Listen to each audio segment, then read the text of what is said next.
Assalamualaikum warahmatullahi wabarakatuh. Perkenalkan, saya Dimantara dari CGP 49 dari SMA Rimba Renung Lebong. Pada video kali ini saya akan mengcoaching salah satu rekan saya yaitu Ibu Ria yang berkaitan dengan pra-observasi. Yang mana pra-observasi ini bertujuan nanti ketika Ibu Ria melaksanakan pembelajaran di kelas agar dapat mempersiapkan diri dan melaksanakan KBM secara maksimal. Nah, mungkin demikian perkenalan dari saya. Sebelumnya, Ibu Ria, apa kabarnya hari ini, Bu? Alhamdulillah baik, Pak Andi.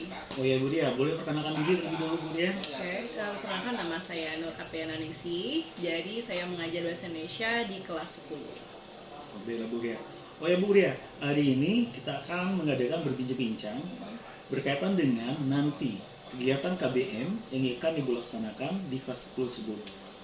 Yang mana nanti ketika kegiatan hari ini, bincang-bincang kita hari ini, ada beberapa poin yang saya tanyakan yang berkaitan dengan cara dan teknik seperti apa yang akan Ibu laksanakan di jam Ibu di dalam kelas nanti. Oh ya Bu, sekarang kita langsung mulai aja Bu ya, untuk tahap pertama. Oh ya Bu, ngomong-ngomong Bu, untuk yang pertama, nanti ketika di kelas, tujuan dari RPP yang telah Ibu buat, tujuan pembelajaran yang seperti apa yang ingin Ibu sampaikan nanti? Oke, Pak Anggi. Jadi berdasarkan RPP yang sudah saya buat, ada beberapa tujuan pembelajaran, Pak Anggi. Pertama, ada di discovery learning itu, anak-anak akan saya bimbing untuk bisa membandingkan nilai-nilai yang ada di dalam cerita hikayat, Pak Anggi. Karena materi kali ini berkaitan dengan cerita hikayat. Dan juga di sini nanti anak-anak tentunya akan saya giring untuk diskusi bagaimana bekerja kelompok mencari perbandingan itu dengan teliti. Nanti kalau misalkan mereka sudah berhasil diskusi nanti, baru akan saya giring lagi dan saya bimbing lagi untuk memikirkan bagaimana ide, baru mereka bisa menggambarkan dengan teman-temannya untuk ternyata seperti ini tentang cerita hikayat ataupun perbandingannya dengan cerpen yang populer lagi. Saya rasa seperti itu. Oke Bu, dari pemaparan Ibu tadi, dari tujuan pembelajaran yang Ibu capai itu pertama itu adalah berkaitan dengan discovery Bu, begitu Bu? Iya. Discovery learning. Kemudian nanti Ibu juga di kelas ingin menerapkan lebih diskusi Bu ya? Iya, lebih ke diskusi, tanya jawab kepada siswa yang berkaitan dengan tujuan dari Ibu sampaikan. Contoh salah satu seperti cerpen yang berkaitan dengan KF, bukan begitu Bu? Iya, seperti itu. Lanjut berikutnya Bu, untuk yang kedua Bu, untuk pembelajaran di kelas nanti Bu, untuk area pengembangan yang hendak Ibu capai apa aja Bu? Saya rasa ada dua, Pak Anggi. Itu untuk aspek pengetahuan dan juga keterampilan. Kalau kita berbicara tentang pengetahuan berarti berkaitan dengan penugasan ya Pak. Kalau misalkan dia ke keterampilan berarti ya bagaimana mereka pola berdiskusi dan juga kerjasamanya seperti itu. Jadi Bu, untuk area pengembangan Ibu nanti ada dua, yaitu ada yang pertama itu adalah aspek pengetahuan yang berkaitan dengan penugasan, kemudian yang kedua adalah aspek keterampilan yang bagaimana teknik cara mereka untuk berdiskusi nanti, bukan gitu Bu? Iya. Baiklah Bu. Nah, untuk yang berikutnya Bu, dari pembelajaran tadi Ibu buat, dari RPP yang telah Ibu buat, RPP Hikayat Bu ya, kalau tidak salah RPP Hikayat, yang mana RPP itu sudah berdiferensi, kemudian berbasis KSC juga. Untuk strateginya sendiri apa Bu yang ingin Ibu terapkan di kelas nanti Bu? Karena di sini mungkin pembelajaran ini kan akan berkaitan dengan cerita hikayat Pak ya. Jadi ada banyak sekali cerita-cerita rakyat yang harus anak tahu. Makanya saya di sini akan mencari diferensiasi tadi Pak. Jadi bagaimana kita untuk membuat anak-anak itu lebih aktif dan juga lebih semangat ketika belajar tentang cerita hikayat ini. Karena biasanya kan anak kalau mendengar cerita tuh jauh lebih semangat dan juga bisa dibilang heboh ketika bercerita seperti itu Pak. Saya rasa. Itu strategi. Adakah Bu untuk strategi lain Bu yang Ibu gapai Bu? Kalau tadi kan Ibu sampaikan cerita rakyat tadi Ibu udah menekankan di berdiferensiasinya Bu. Nanti akan Ibu bagikan kelompoknya biar lebih semangat. Kemudian untuk strategi lain mungkin apakah seperti metodenya Bu? Kalau metode mungkin saya pakai PBL Pak.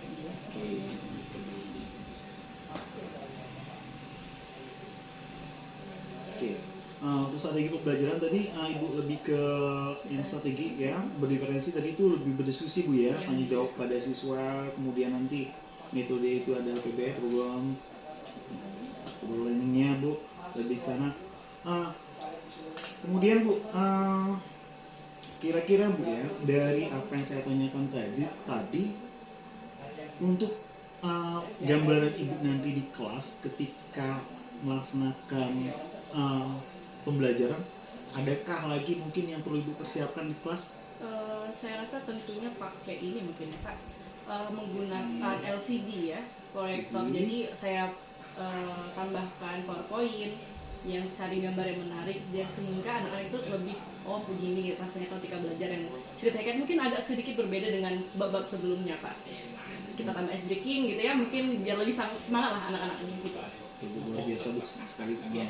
Berarti Bu secara tidak langsung Bu sudah tergambarkan Bu ya? Iya, sudah tergambar seperti ini. Seperti apa nanti yang ingin dipersiapkan, mulai dari LCD-nya, PowerPoint-nya, mungkin Bu ice breaking-nya seperti apa nanti biar anak lebih semangat, terutama dalam menyimak pembelajaran yang ingin Bu sampaikan nanti. Kemudian Bu, apakah nanti di dalam mungkin area lain Bu, di dalam mungkin Ibu ada penugasan nggak nanti atau diskusi kelompok di kelas Bu? Tetap ada itu Pak. Nah, mungkin kalau untuk diskusi kelompok nanti Bu, Ibu kira-kira pembagian kelompoknya seperti apa nanti akan? Nanti akan saya bagi 3. Yang pertama ada yang visual, kedua ada yang audio visual, dan terakhir kinestetik Pak. Jadi tergantung kita sesuaikan dengan kemampuan anak ya, minat bakat anak. Oke Bu, luar biasa sekali Bu. Nanti berarti strategi Bu berarti udah jalan semua nih Bu. Di kelas Ibu udah pembagian kelompok nanti udah berdasarkan potensi minat bakat. Ada yang kinestetik, ada audio visual, dan ada visual Bu. Luar biasa sekali Bu. Nah mungkin Bu Ria untuk tahap observasi saya akhiri sampai di sini. Nanti sampai ketemu lagi di kelas Bu ya. Iya, nah, nanti kita akan di hari Selasa mungkin Pak ya, Oke, di kelas 10-7 ya. Oke Bu, dari Selasa nanti kita bertemu lagi Bu di kelas 10-7. Sebelumnya terima kasih banyak Bu ya. Sebelumnya baiklah, terima kasih sebelumnya. Praobservasi ini sengaja dilakukan bertujuan untuk agar kesiapan terutama dari Ibu Ria dalam melaksanakan prosedur KBM di kelas itu lebih baik, dan Ibu Ria sendiri dapat memahami hal-hal apa saja yang dianggap perlu yang akan dipersiapkan. Demikian Bu Ria, sebelumnya terima kasih banyak Bu atas waktunya Bu. Ya Bu, ini Bu ya, kasih Bu.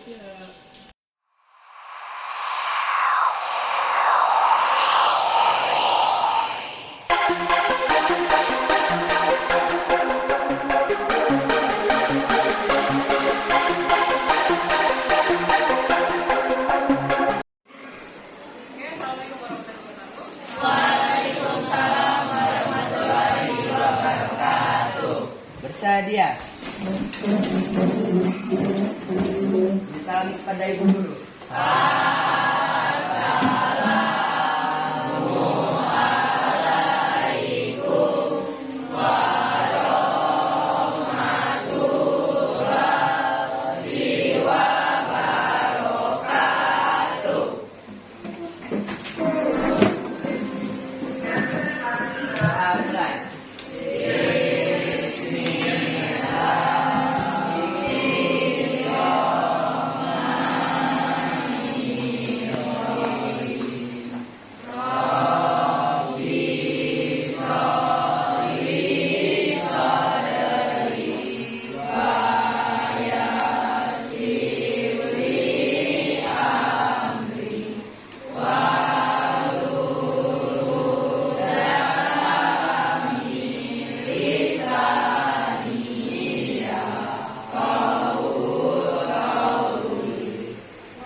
Marcelo, Hadir. Kafi Kesha, Hadir. Muhammad Roya, Fadli Ricardo, Hadir. Raffi Miranata, Raffi Miasa, Naila, Eli, Edo, Rehan, Kristia Rita, Sylvia, ada dia, Tania, Alika, Widya, Don, yang tidak ada cuma baru ya. Oke, sebelum kita masuk ke pembelajaran hari ini, kita pakai dulu ya. Oke, silakan berdiri.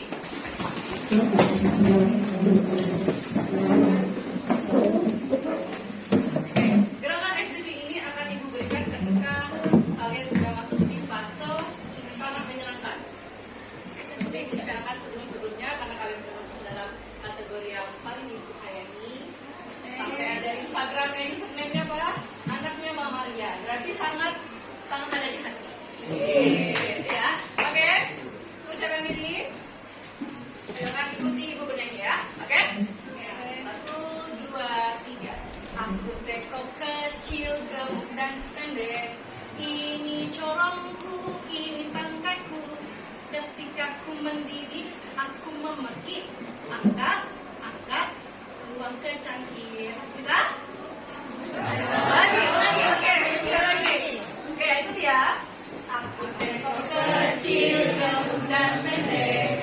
Ini tangkaiku, ini corongku. Ketika aku mendidih, aku memerki. Angkat, tuang ke cangkir. Bisa? Oke, kita mulai. Ayo. Siapa yang mau berdiri di depan? Ayo, oke. Kita mulai deh ya. 1, 2, 3. Aku tengok kecil, gemuk dan pendek. Ini tangkaiku, ini corongku. Ketika aku mendidih, aku memerki. Angkat, tuang ke cangkir. Oke,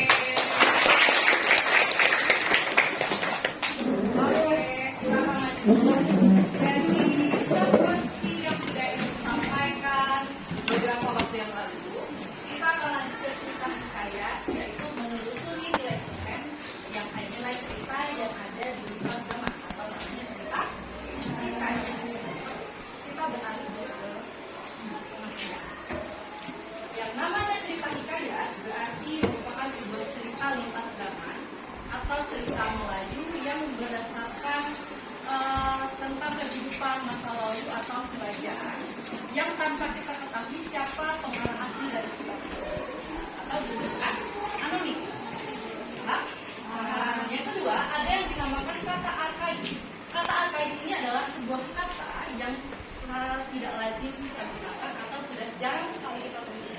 Yang seperti ada di contoh, ada kata apakah, ada kata hatta, alkisah, molala, dan juga sahaja. Ada lagi sembahyang di mana? Belum.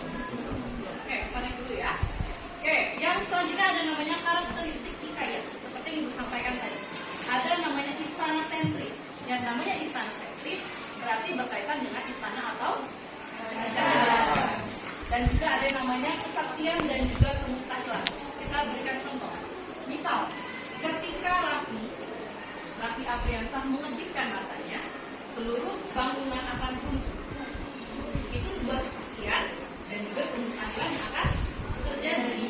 Kemudian ada lagi misalkan, ketika Naila mengejutkan matanya atau tersenyum, pasti seluruh mata yang ada di penjuru dunia akan jatuh cinta kepada Naila. Jadi apa? Ini adalah sebuah kesaksian Naila ketika dia mengejutkan mata dan juga tersenyum, semua jatuh cinta kepada Naila. Sebuah kesaksian dan juga kemustahilan. Yang kedua, alurnya pasti akan maju, jadi berurutan dia langsung.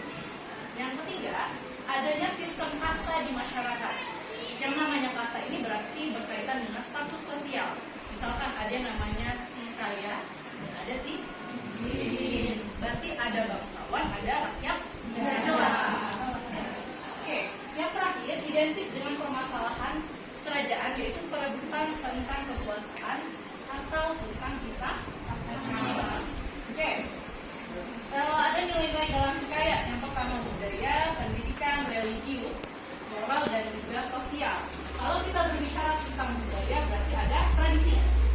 hal-hal yang tercermin dengan baik mengenai adat di daerah tersebut. Yang kedua, adanya pendidikan berarti berkaitan dengan semangat seseorang untuk terus belajar. Yang ketiga, ada namanya nilai religius. Kalau nilai religius berarti berarti akan berkaitan dengan kepercayaan kita terhadap Tuhan, baik itu agama Islam, Hindu, Buddha, dan sebagainya. Ada nilai moral. Kalau nilai moral itu berarti hal-hal baik yang bisa kita kutip di dalam sebuah cerita. Yang terakhir ada namanya nilai sosial. Kalau nilai sosial berarti berkaitan dengan kita dan juga individu. Kita manusia dengan manusia. Oke. Dari cerita hikayat ini ada yang bisa memberikan contoh tidak tentang apa saja contoh cerita hikayat? Contoh judul. Oke.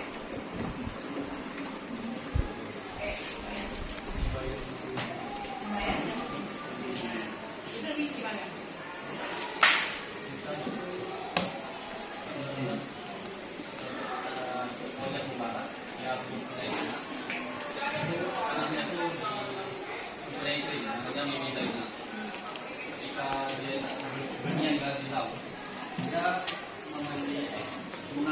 Mengambil 2 ekor burung bayang dijantan di Medina.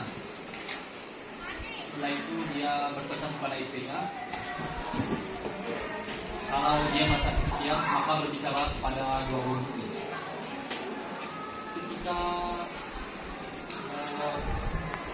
Rajab Muhaimin ini pergi, Bibi Zainab ini didekati oleh anak Raja Ajam.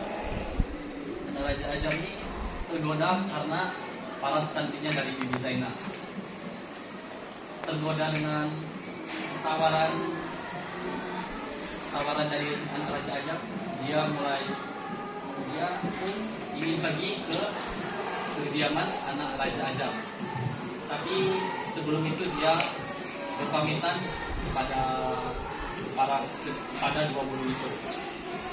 Tetapi 2 burung itu berpesan, janganlah engkau melanggar perintah Allah Subhanahu wa taala. Bibi Zainab ini marah. Dia mengambil burung itu dan membantingnya hingga dia mati. Yang burung satu lagi, dia berpura-pura tidur. Kemudian dia pura-pura kaget. Setelah itu dia berpesanlah kepada Bibi Zainab, kamu boleh untuk pergi ke Raja Anak Ajam, tapi izinkan saya untuk menceritakan sebuah kisah, sebuah balasan wanita yang mengkhianati suaminya.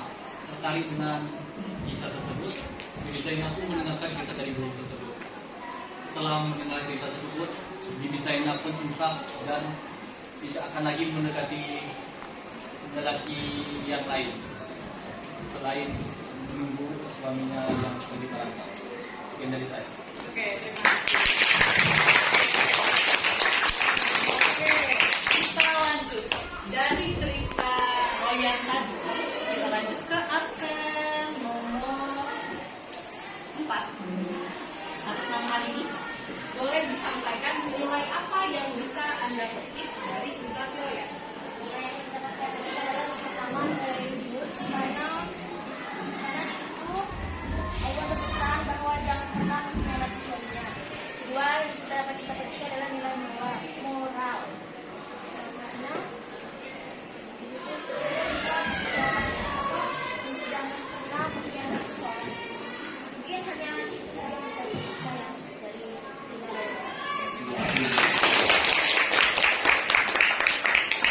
Jadi ini merupakan salah satu cerita hikayat versi dari Royan.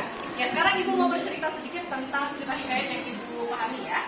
Pertama, ada yang namanya Roro Jonggrang. Ada yang pernah dengar tentang Roro Jonggrang? Tapi Roro Jonggrang itu bercerita tentang apa? Candi apa? Candi Prambanan. Nah, nanti akan kita kaitkan dengan kehidupan yang sekarang ya. Jadi maksudnya dari cerita Roro Jonggrang itu bermula dari namanya Raja Penggi yang ingin meluaskan lagi wilayahnya. Nah, Dengan itu dia mengutus anaknya yang namanya Bandung Bondowoso dan juga prajuritnya itu untuk menemui tempat tinggal dari Roro Jonggrang. Nah, tapi apa ketika si Bandung Bondowoso ini datang, dia terkecoh dengan kecantikan si Roro Jonggrang. Dengan hal itu dia langsung mengamati dan juga membawa hadiah yang banyak. Untuk apa di sini? Untuk mengangkat Roro Jonggrang. Tapi dengan apa? Hal itu membuat Roro Jonggrang ini tidak mau menerima pinangan si Bandung Bondowoso. Karena apa? Tujuan dari Bandung Bondowoso yang pertama itu adalah karena orang tuanya ingin memperluas wilayah kekuasaannya. Jadi bukan karena memang dia ingin melamar pada awalnya kan. Karena hal itu sudah dipesan oleh ayahnya si Roro Jonggrang untuk kalau misalkan nanti kamu ditangkap atau diculik, berarti kamu siap-siaplah memanggil kakak pertamamu, kemudian kamu membawa telur dan juga membawa sebuah pasir. Hal itulah yang ditanamkan oleh si Roro Jonggrang.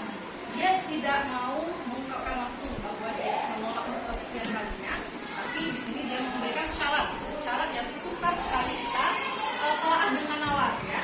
Pertama dia mau membuat 2 sumur yang namanya Jala 3. Yang kedua dibuatlah 1000 candi dalam satu malam. Kalau kita pikirkan secara logika, apakah itu bisa?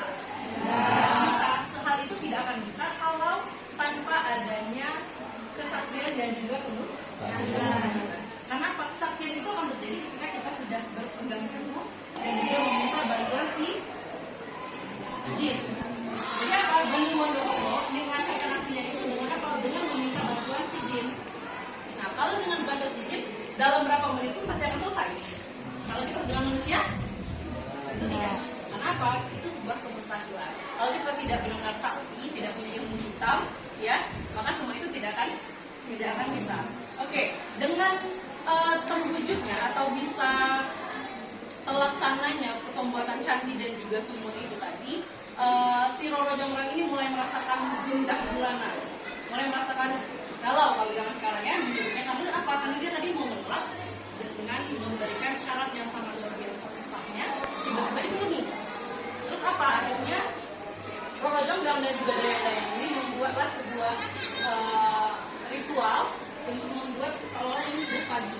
Karena ketika sudah pagi, kalau kita sekarang seperti azan subuh, berarti semua jin itu akan berhenti beraktivitas. Dengan hal tersebut, maka 1000 candi tadi gagal. Misalnya hanya 990. Karena Bandung Bondowoso merasa terkhianati, dia marah besar, murka. Pada akhirnya Roro Jonggrang yang menjadi candi ke-1000 itu. Oke, kalau itu dari cerita hikayatnya. Kalau sekarang kita kaitkan dengan cerita realita atau kehidupan sekarang, apa yang bisa kalian?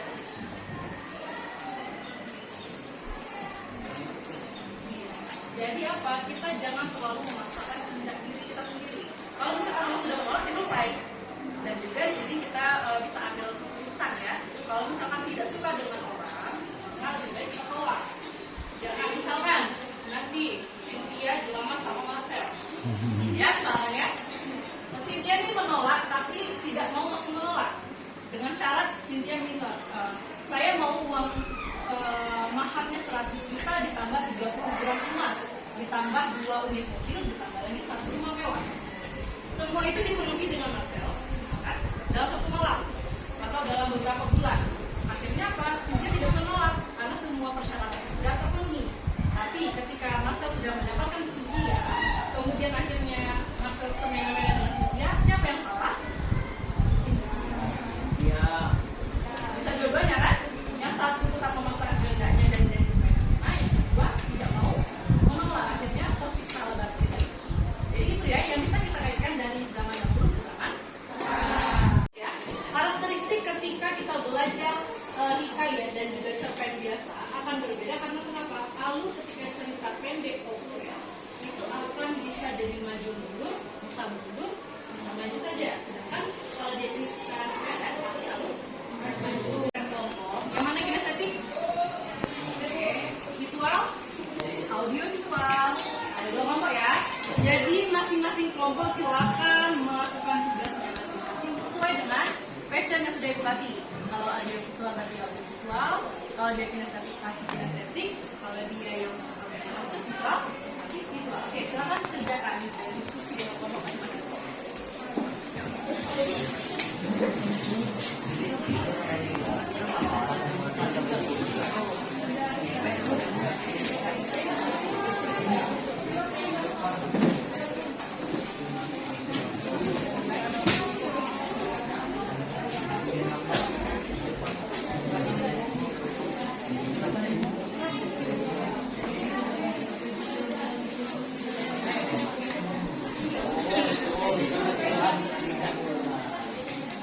Saatnya sekarang kalian mempresentasikan hasil diskusi kalian tentang hikayat yang ada di Rejang. Oke, kelompok siapa yang mau? Papinya dulu. Oke, silakan.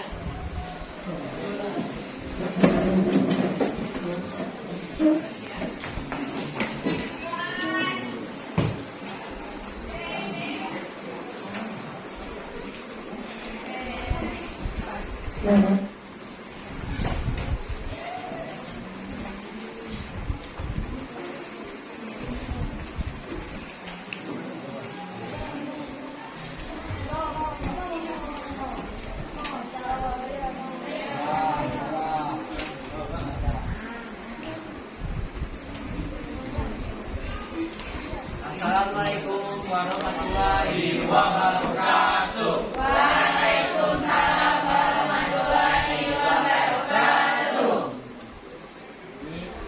Kami dari kelompok kinestetik akan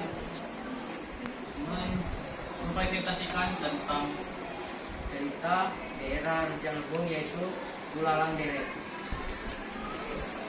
Bulalang Deret adalah Cerita yang berasal dari Rejang Lebong yang berkisah tentang yang berkisah tentang bujang yang mengambil selendang dari tujuh bidadari. Tangan sudah mempresentasikan hasil diskusi. Oke, jadi untuk pembelajaran hari ini siapakah atau kelompok manakah yang mau menyimpulkan dari materi sudah kita paparkan ya? Siapa yang mau menyimpulkan? Hah? Oke, jawab ya.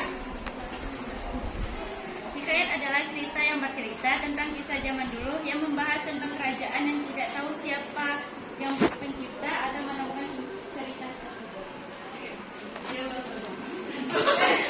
Oke, kita tunggu dulu. Oke, dari kelompok lain masih ada yang ingin menyampaikan simpulannya? Ada? Oke, dari Kelompok kami menyimpulkan bahwa cerita hikayat merupakan cerita turun-temurun dari nenek moyang yang pasti mengandung unsur kerajaan dan kata-katanya bersifat arkais atau bahasa yang beri tepuk tangan dulu ya. Oke, jadi Ibu mengucapkan terima kasih banyak karena sudah memperhatikan selama Ibu mengajar. Jadi kita bisa simpulkan bahwa cerita hikayat itu merupakan cerita yang turun-temurun tentang cerita zaman dahulu ya. Makanya namanya menelusuri nilai cerita lintas zaman. Dan juga kalau di karakteristik hikayat itu ada yang namanya secara sentris, ada yang namanya keadilan, ada yang namanya kesaktian. Namanya sakti berarti berurusan dengan jin, berarti berurusan dengan ilmu-ilmu yang ada. Dan juga yang namanya di hikayat itu pasti ada nilai-nilai yang mengandung baik itu moral, pendidikan, sosial, budaya, dan juga religius. Oke.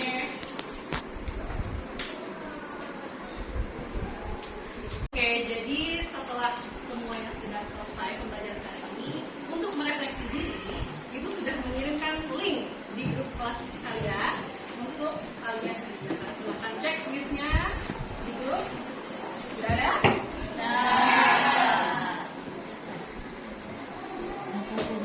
Oke, sekian dari teman hari ini. Oke, jadi berasa hanya itu yang dapat Ibu sampaikan untuk hari ini. Silakan baca-baca lagi, silakan kerjakan kuis yang sudah kalian tadi, dan juga sampai bertemu lagi hari selanjutnya. Oke?